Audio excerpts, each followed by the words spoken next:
y sigue creciendo el paro nacional en el Poder Judicial. En muchos estados ya se inició el paro nacional de los trabajadores el día de ayer, pero este día, 21 de agosto a las 0 horas, se unieron jueces y magistrados a este paro nacional que es indefinido, en protesta y obviamente en rechazo y en contra de la reforma al Poder Judicial que plantea el presidente Andrés Manuel López Obrador, que al final muchos podrían decir que este tema tiene muchas aristas, claro que las tiene, hay cosas que podemos seguir discutiendo, sí, también es perfectible, pero en lo que no estamos de acuerdo es que al final haya muchos temas que hagan vulnerable este poder. El Poder Judicial es muy importante en México, pero a partir de hoy, el 21 de agosto, sí se quedó paralizado totalmente este Poder Judicial en México. En el caso, en algunos estados,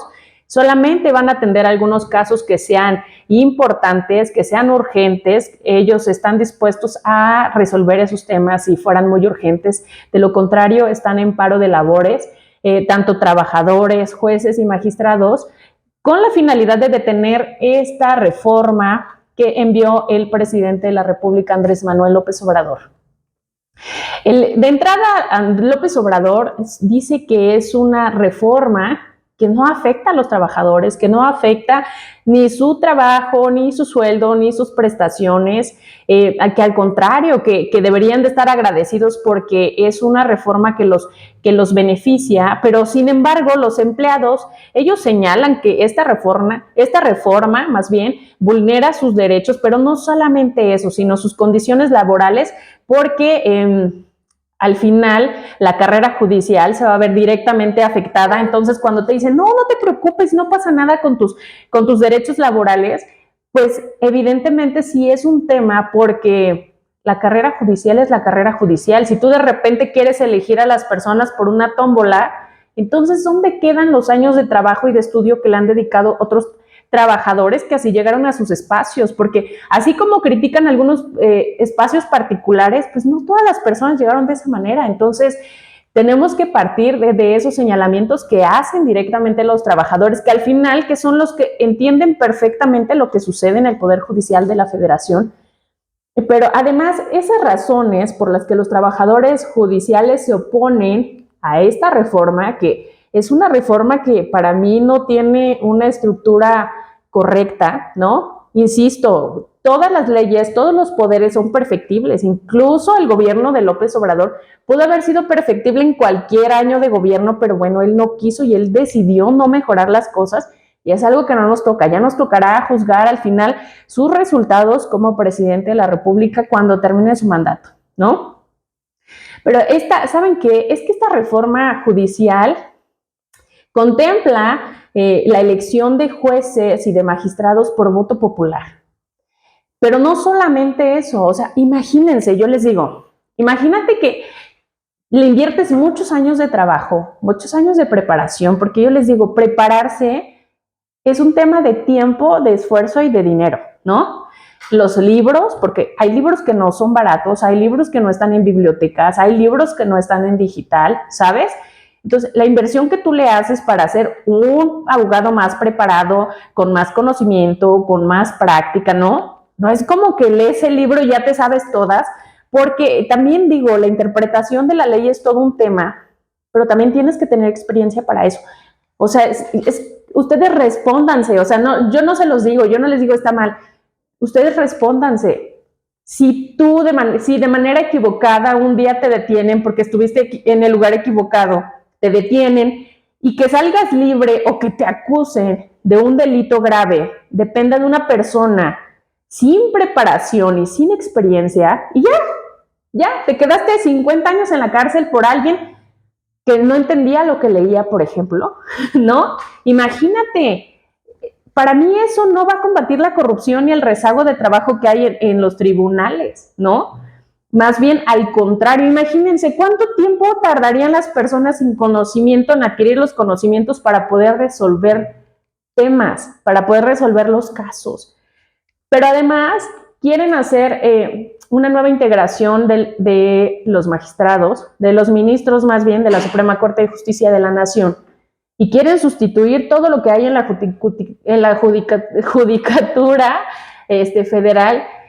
Y además, no solamente eso, que haya más reglas, otras reglas, nuevas reglas. Quieren cambiar las reglas del juego para adaptarlas a personas afines a ellos. Lo único que yo veo claro es que Morena quiere un poder judicial servil, sin conocimiento, sin experiencia, solamente, ya saben, 90% lealtad, 10% conocimiento. Y yo creo que no podemos poner los derechos de las personas en manos de personas que no se han preparado ni están dispuestas a prepararse.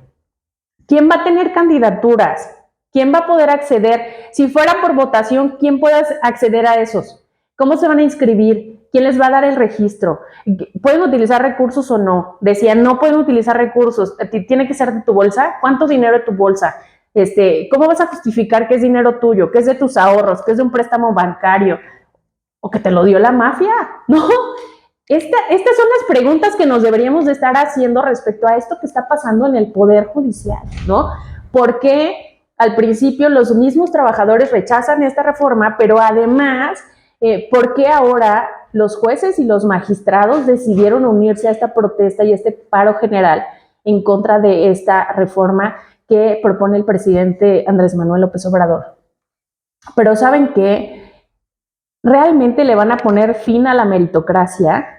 Para mí el hecho de que cuando dicen, lo vamos a hacer por tómbola, tenemos que ver quién tiene mayor poder de la ley de la atracción para que tú seas juez, para que tú seas ministro, para que tú seas magistrado. ¿Estamos locos? ¿Vamos a poner al azar los derechos de las personas en México? Yo creo que esta parte, y lo han dicho bien algunos académicos, algunos jueces lo han dicho, la meritocracia es algo que sí le corresponde a muchos de los trabajadores y a muchos jueces y a muchos ministros que vienen desde abajo, ¿no? Yo conozco a algunos profesores de la universidad que daban clases en la universidad y ahora son jueces. Ahora, eso es importante, que son magistrados, pero que llegaron porque tenían el conocimiento y la preparación necesaria, no porque un día compraron un boleto, entraron a una rifa y se lo sacaron, ¿no? Sí, al contrario, le invirtieron mucho tiempo, pero además esta parte de la reforma en donde quieren someter a los jueces a elección popular, pero además el decir solamente va a ser por votación, ¿cómo exiges tú que haya capacitación y que esta carrera judicial existente hasta el momento afecta a los trabajadores que tenían una aspiración legítima, ¿no? Insisto, ¿quién va a llegar a la boleta? ¿Cómo los vamos a votar? ¿Cómo van a promover una campaña? ¿Por cuántos vamos a poder votar? O sea, es una locura. ¿De dónde van a salir los recursos? ¿Quién va a organizar esa votación? Hay muchas preguntas, pero ¿de dónde vas a sacar los recursos? ¿A quién le vas a entregar esa gran responsabilidad de ahora nombrar a quiénes van a ser candidatos, quiénes no, quién los va a evaluar? O sea, me parece una locura. Pero además hay personas, hay trabajadores que tienen 15 años aspirando a ser jueces, por ejemplo, ¿no? Y que han ido trabajando para ir subiendo los escalones y de la noche a la mañana alguien saliendo de la universidad va a ser juez. ¿Es en serio que estamos discutiendo eso? Para mí, este paro nacional que se está dando a raíz de esta reforma, y yo siempre les digo, muchas personas ignoran lo que sucede en algunos otros espacios, en algunos otros poderes, porque desconocemos qué pasa ahí, qué están haciendo, ¿no? Pero ahora que se ven directamente afectados, me da gusto que salgan a las calles, que tomen las calles, que informen a las personas, pero sobre todo que le expliquen a la gente por qué es tan importante que esta reforma no pase. Recuerden que en México la ley de carrera judicial establece un sistema de meritocracia, de trabajo, de concursos, de cursos obligatorios, de preparación constante, de evolución, de implementación de nuevos recursos, así como han cambiado, así como cambió el sistema penal, ¿no? Que ahora puede ser por medio de la oralidad. O sea, todo eso se va a ir a la basura solamente porque ahora creen que una tómbola va a resolver la corrupción, porque claro, como en todos los niveles, como en el propio gobierno de Andrés Manuel López Obrador hay corrupción, claro que la hay. Solamente necesitas poner a las personas adecuadas a que la combatan, ¿no? Pero si vas a abrazar a corruptos, pues entonces no señales a ninguno, porque entonces hablas directamente de lo que sucede en tu gobierno. Pero además, actualmente los ministros son propuestos por el Ejecutivo mediante una terna, lo que sucedió con Lenia Batres. Vean las participaciones de Lenia. ¿Cuántas faltas lleva Lenia en el último mes? En el mes de agosto tiene más de 5 faltas. Nosotros no le pagamos para faltar. Nosotros le pagamos para que resuelva casos. Es la ministra menos productiva que hay en la Suprema Corte de Justicia. Pero además constantemente deja claro que es una mujer que no está preparada para el lugar. Pero ¿saben qué? Llegó porque la propuso el presidente de la República. Ese es el mejor ejemplo de decirles que necesitamos seguir teniendo una carrera judicial, que necesitamos seguir teniendo este mismo sistema para que lleguen los más preparados, más no los que más se lleven con el presidente o con los diputados o con los dirigentes de partidos. Eso es lo más importante. No podemos tirar a la basura todo esto que se ha construido con años, pero sobre todo la autonomía que tiene este Poder Judicial. No nos vayamos lejos. Hay países en América Latina en donde al tener el control del Poder Judicial, pues se hacen y se cometen muchas anomalías. Pero además, ¿realmente esto va a resolver el tema de las injusticias en México? O sea, ¿realmente una tómbola en donde te salga un egresado de la universidad con 23 años, sin ninguna experiencia, va a resolver los temas de justicia en México?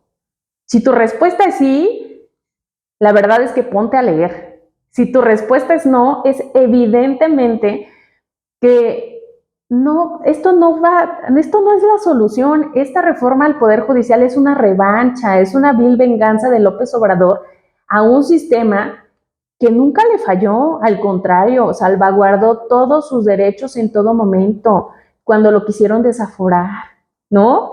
Cuando ganó como presidente, ¿quién validó eso? Entonces, es una vil revancha, pero además, querer debilitar a los poderes, la concentración de poder en una sola persona es dañino para cualquier democracia. Y no nos vayamos lejos, volteemos a ver Venezuela. ¿Qué está sucediendo en Venezuela? En Venezuela, Nicolás Maduro, él controla todo lo que tenga que ver con el poder, ¿no? Controla los militares, controla el Tribunal Electoral, controla el Centro Nacional de Elecciones, controla el Poder Judicial. Y entonces, ¿qué es eso? Una dictadura en donde no hay derechos, no hay más derechos que los que el poder te quiere dar.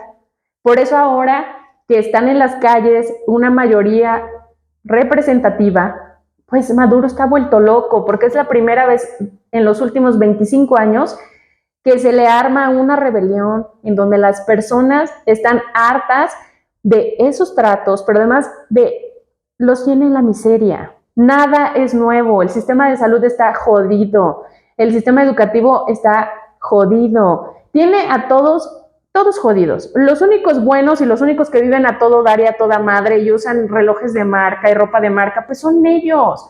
Maduro y las personas cercanas a Maduro. Ellos sí viajan a otros países, tienen cuentas millonarias en otros países. Y esto que está sucediendo allá es algo que podría suceder aquí. El control absoluto en una persona, al concentrar el poder, es un riesgo a nuestras libertades. Y ahora todavía podemos opinar en las redes sociales, podemos hacerlo en las calles, podemos protestar sin que nos repriman, sin que nos golpeen, sin que nos torturen, sin que nos metan a la cárcel. Pero si nosotros le damos ese poder, realmente nos van a joder. Realmente no estamos luchando por mantenerle los privilegios a nadie. Estamos luchando porque miles de familias en todo el país no se queden sin trabajo, para que las personas que tienen algunos temas jurídicos no se queden sin sentencias. ¿Realmente esta es la solución? Claro que no la es. Y con esto quiero que ustedes se queden con la siguiente reflexión. No se trata de odiar por odiar y decir, claro, tírenlo a la basura, porque ni siquiera eso sería funcional. Tan es así que López Obrador destruyó muchas cosas para decir que él podía hacer las cosas mejor. Uno de los grandes ejemplos fue el Seguro Popular, un seguro que sí le dio condiciones óptimas y que les resolvió muchos temas de salud a miles de mexicanos. y que López Obrador, por su odio, hizo su propio programa de salud que fracasó. ¿Por qué fracasó? Porque estaba mal implementado, porque no le iban a dar recursos y al final se murió. Jamás llegamos a ser Dinamarca, solamente fue una promesa.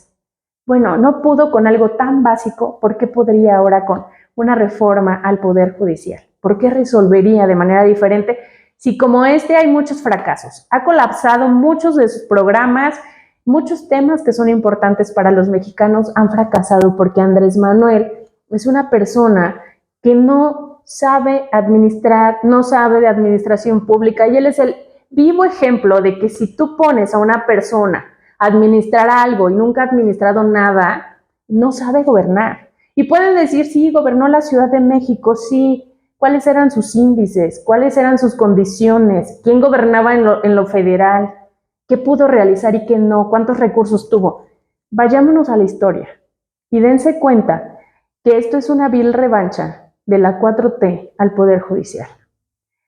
Y qué bueno que ahora hayan salido trabajadores, jueces, magistrados a unirse a esa protesta con sus trabajadores. Porque si no empieza por ellos en esta defensa, porque al final el tener acceso a un amparo es un derecho. Al final el poder buscar la guardia y custodia de tu hijo es un derecho. Al final el querer divorciarte es un derecho. Y entonces lo único que está en juego, más allá de la concentración de poder, es la pérdida de derechos que tendremos más adelante. Así que reflexiónalo. Si tú estás a favor de la reforma, te hace falta leer mucho. Pero si estás en contra, luchemos, apoyemos, difundamos, compartamos toda la información que generen los trabajadores del Poder Judicial de la Federación, porque ahora ellos nos necesitan, los mexicanos nos necesitan, pero sobre todo necesitan valentía, congruencia, pero respeto y amor a este país.